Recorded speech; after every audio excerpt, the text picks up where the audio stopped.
They had introductions by LL Cool J. Like, it was... They had a ludicrous concert after the race. Yeah, and Vin Diesel was there. He was looking like Vin Four-Cylinder. Yeah.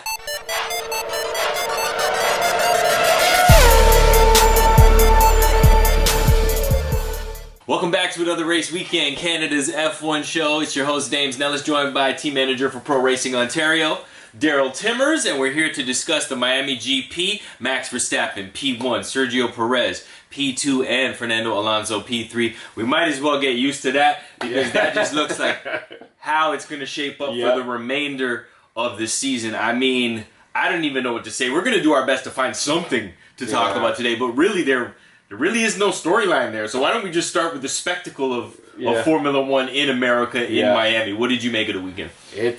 It's crazy. It's looking kind of crazy. It is wild. Like the venue, like the fact that it was really cool to see the paddock inside of the Hard Rock Stadium. The Hard Rock Stadium, like how they put the AstroTurf down and all that stuff, and like that was the best looking paddock I've ever seen.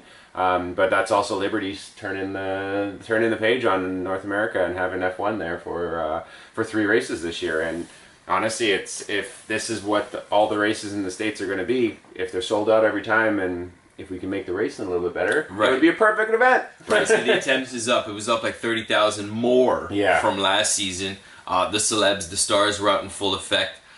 They had introductions by LL Cool J. Like, it was... They had a ludicrous concert after the race. Yeah, and Vin Diesel was there. He was looking like Vin Four-Cylinder. Yeah. Not Del Diesel. But it's all good. Maybe hydrogen. Vin Hybrid, but it's all good. Yeah, I thought it was a great weekend. It was a great showing. Yes. In terms of reception, there's definitely love for the sport in America, in North America. We know that here in Canada. We've been blessed to have a Grand Prix here for years. But it's nice to see some growth on this side of the pond. We understand that people are a little like, well, why is it like this and why is it like that? That just comes with change in anything, including the 2022 regulations. Yeah. Have they ruined Formula One, the regulation change? Because have we ever seen a car so dominant? Yeah. This is 20 seconds up from the next guy who isn't in that car. Yeah. When you look at the Mercedes era, that car was pretty dominant too, but there was cars that at certain tracks gave glimmers of hope to battle that car. Right. And 100%, like the Mercedes was a dominant car. But this car, there's nothing on the grid that can keep up with it. Like Max was coming through the pack, like he was in a shifter and everyone else was in a 4-stroke. Rock meets Briggs. Yeah, exactly. I don't think it's the regulations that did it. I just think, again, Adrian Newey nailed it. Okay, so here's the other question that I had after I was thinking about this, and I'm going, how is it possible that all of these teams, all of these engineers, all of these drivers, except for one, got it so completely wrong? When you give someone a book, and there's a bunch of different pages in there, and say, read the book and tell me what you think. Everyone is always going to come up with a different opinion. Not majority of the people are going to go with one opinion or the other. Yeah. When you read a tech book like that, there's so many different brains that are trying to break down what those rules mean, what will be a beneficial rule to kind of go towards for the car design.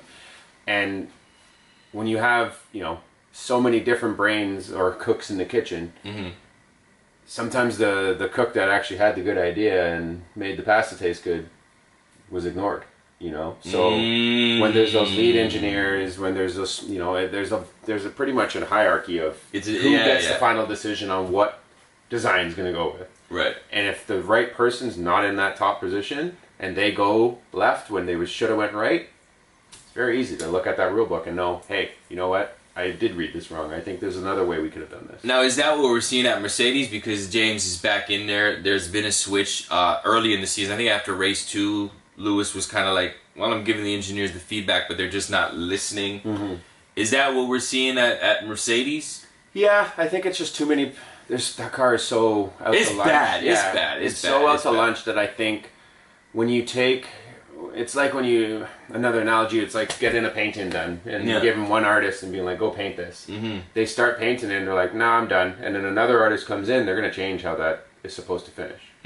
but it might not look as perfect as it would have been if that artist had just had seen just it started through. Yeah. from the get-go. And when you look at a car like this, and it's that bad, there's so many other people that are going to be like, no, this is the reason. No, this is the reason. No, this is the reason. No, this is the reason. Out of the 10 reasons, one of those might be right. But again, if that guy's not high enough in there and explains his reasoning well enough, it's going to get pushed to the side and they'll go another direction. And I think, Mercedes really thought this zero pod thing was going to be the answer. Clearly it isn't. I also think that they thought that they would be able to bring some more, a better rear wing and some more upgrades to make it a little bit better. But it just seems like it's going in the opposite direction. But again, it all comes down to, the hierarchy of who decides whose idea is right and who decides whose idea is wrong. All right, in that discussion, though, it's not just Mercedes who got it wrong. I mean, it's all down the grid. Ferrari, we thought they would come back and maybe compete. I mean, over one lap, it's pretty incredible, but I shouldn't even say incredible. It's on pace. It's pretty quick. It's pretty fast. Pretty quick. But when it comes to the race, they're just nowhere close. I mean, Leclerc had a tough weekend. I just saw it's 3 crashes in 8 days. That can't be good for him. Yeah. And Mick Schumacher got fired for less. Just throwing that out there. But that just shows how much of it on the limit Leclerc is, right? If he's making all of these mistakes, he is on the limit of that car where, Max and Checo are not exactly making these mistakes because I guarantee they're not on the limit of that car. Max was making a little bit of a mistake there in Q3, which ended up putting him 9th after Leclerc crashed, but it happens. But also, I think for a 10-lap stint, Max and Checo are maybe pushing 5 of those laps, where Ferrari is pushing 11 out of 10.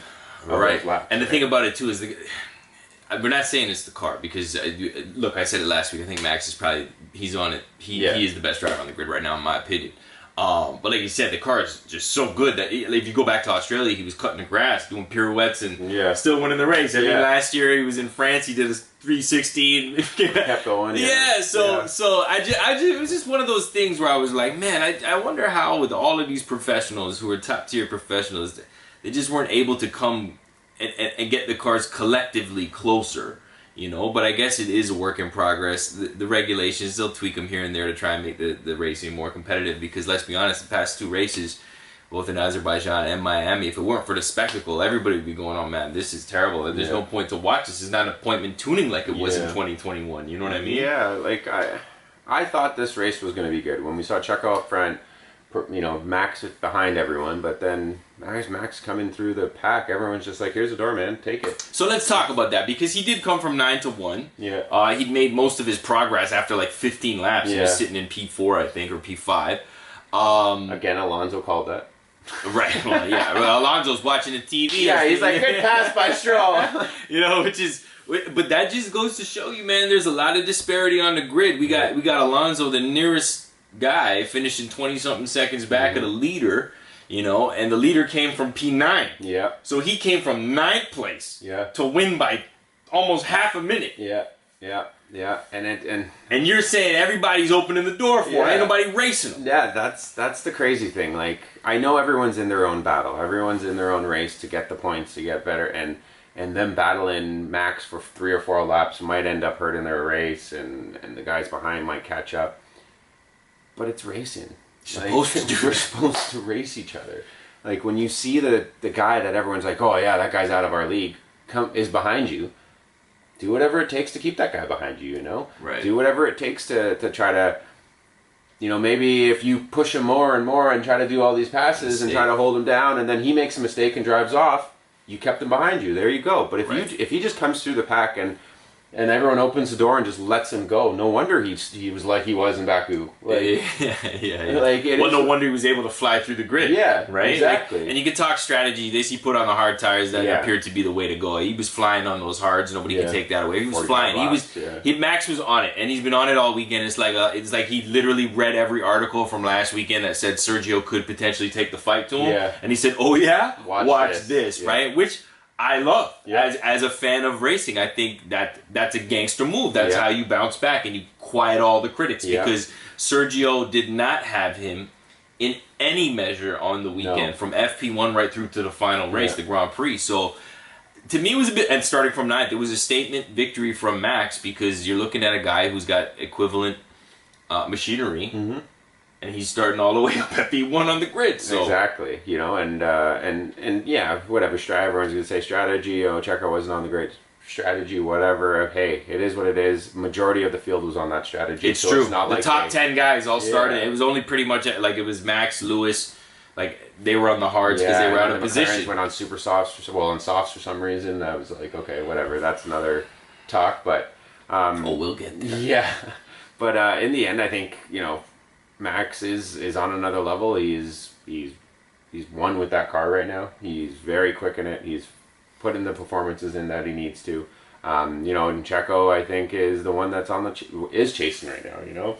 Every weekend he goes in and he's going in as I'm the second in the championship. I'm number 2 driver right now. Like, right. I need to keep performing, and he has all the pressure where Max doesn't really have the pressure on him, right? Like Max can just go and drive and do whatever he needs to do, and it all works out for him. Where Checo's got to work hard to get to where he's going and to get those W's. And at this point, he looked good last weekend, but this weekend clearly wasn't as I guess up to speed as Max was. Right. And that's usually how racing goes, man. Every day ain't Christmas, you know what Yeah, I mean? exactly. So, I hope it continues down this road. I hope Max doesn't walk away with the next 4 races because then it's like, okay, there's nothing left and we're not even halfway through the season. Yeah. So I hope Sergio, I was really hoping he'd be able to take the win this weekend so we could actually have something to discuss. Yeah. But evidently that's not the case. He's still in the fight though. Yes. Let's be honest. He very much still is in the fight. Further down the grid, Carlos Sainz was saying he just can't push on those tires with the Ferrari. He can do it for a lap, but he can't do anything in the race. He feels like he's kind of strangled and chokeholded there. Him and George Russell were just kind of like mid-packers, best of the rest. What do you think of that? Like, yeah, I honestly think that because these are the number 2 guys. Yeah. But they both outperformed the number 1 guys yesterday, right? Yeah, like, and at that point where you have a team like Ferrari and Mercedes where they can't really define who their number 1 and number 2 is at this point.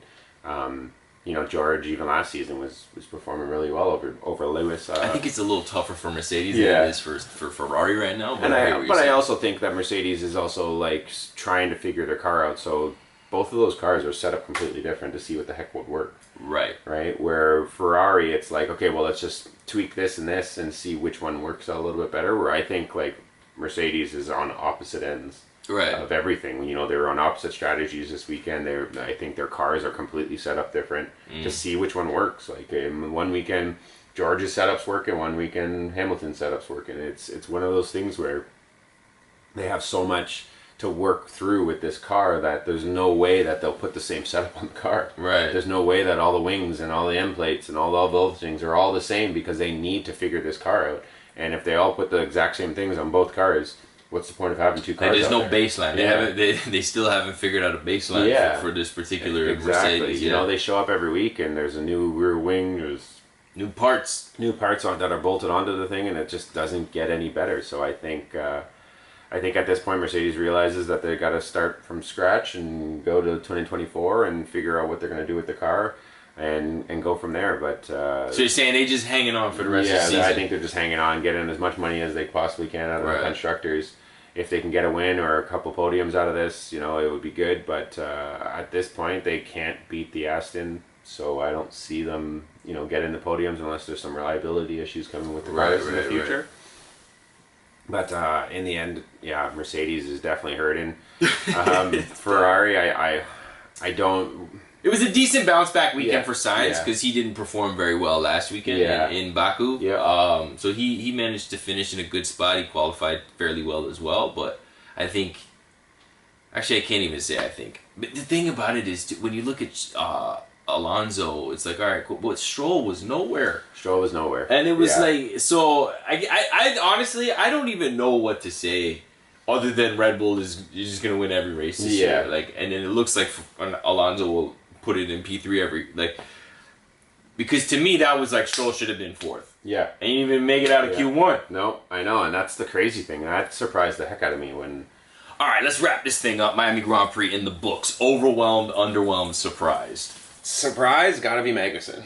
Magnussen with the quali? With the quali. With the quali P4 start? He had a good, 3/4 of a race, and then it kind of... Well, the battle between him and Leclerc, we didn't even talk about that, but he was putting up a... This is what we want to see with Max, though. Yeah, exactly. Right? Like, he was putting up a great fight with Leclerc. Yeah. When he knew he wasn't going to win, No, ultimately. he knew he was going to get past, but at least he was battling the people. It didn't worry about screwing up the person behind. Like, he was countering, he was blocking, he was doing everything and everything under the sun to try to keep him behind. And it's like when Max got to him, he was just like, here you go. And then Leclerc goes to him, he's like, nope.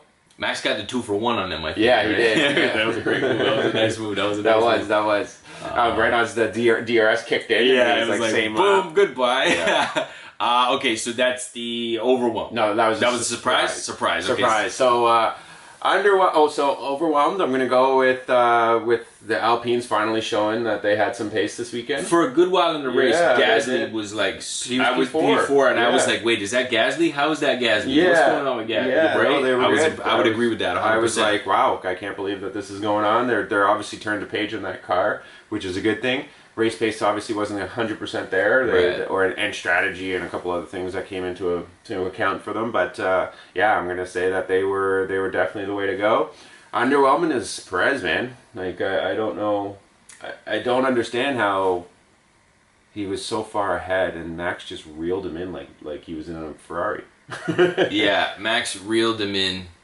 And it was a rather casual reel. There was no real sense of urgency, even from the lights out. No, like Max he was sailing along, and he knew he would get him at some point. Exactly. And then 10 laps left, he just took him. And I feel like he was the first couple laps of the race. He got a 1.2 second gap, and then just stayed there.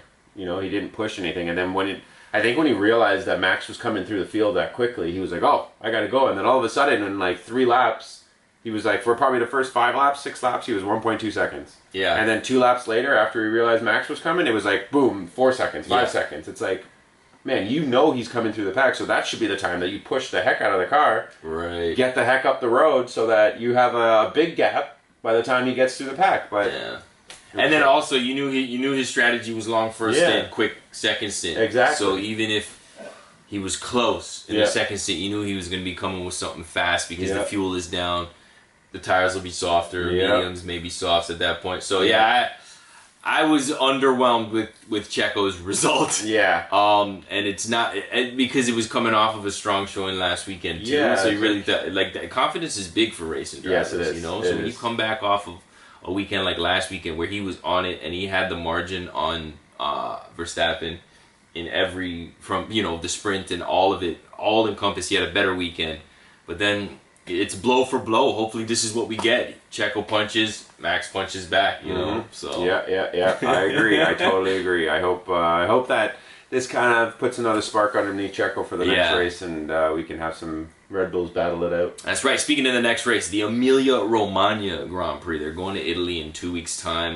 We'll discuss post-race. In the meantime, drop a comment, subscribe, share, do whatever you got to do, and you can listen to the podcast as well wherever you get your podcast. For Daryl Timmers, I'm Dames. Now let's saying thank you for watching another Race Weekend, Canada's F1 show.